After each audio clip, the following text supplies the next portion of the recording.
তৃণমূল বিধায়ক চিরঞ্জিত চক্রবর্তীর এই বক্তব্য ঠিক কিসের ইঙ্গিত? কি বলেছেন কুণাল ঘোষ? অগ্নিমিত্রা পালি বা কি বললেন? পরপর দেখুন। চিরঞ্জিত দা অত্যন্ত সিনিয়র, ওনার বয়সও হয়েছে, উনি অত্যন্ত একজন সিনিয়র এবং অনেকদিন ধরে তৃণমূল কংগ্রেসের বিধায়ক।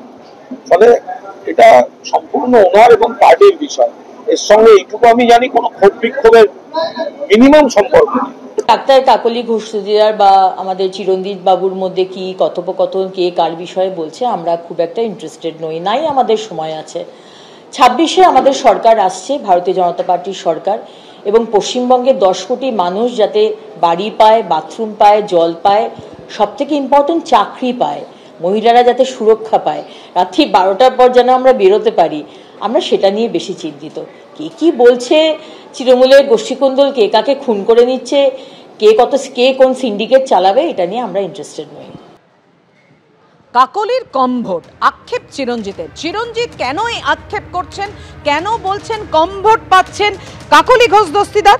কেন তৃণমূল সাংসদকে ভোট দেন না, এই প্রশ্ন তুলেছেন চিরঞ্জিত। কাকলিকে আপনারা ভোট দিন, কেন বারাসাতের 35টি ওয়ার্ড থেকে ভালো ভোট পান না তৃণমূল সাংসদ? যিনি এত কাজ করেন বারাসাতের জন্য, তাকে কেন ভোট দেন না? তার ভেতরে একটা দুঃখ আছে, ক্ষোভ আছে।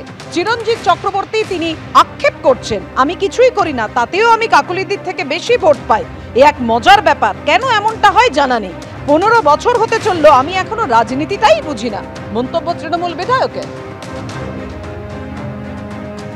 কাকলি ঘোষ দস্তিদার তিনি কেন আমাদের ভেতর থেকে এই 35টা ওয়ার্ড থেকে ভালো ভোট কেন পান না, এই প্রশ্নটা নিশ্চয়ই আপনাদেরও আছে, আমারও আছে।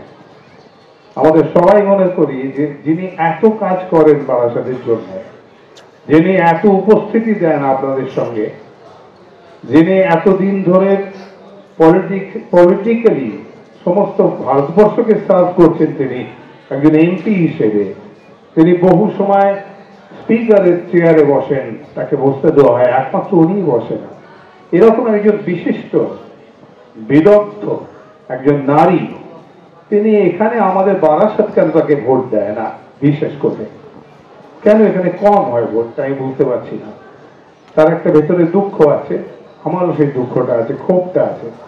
অথচ আমি বিং নাথিং, আমি কিছুই করি না, আমি ভোট পাই। এ এক মজার ব্যাপার, আমি বুঝতে পারি না কেন।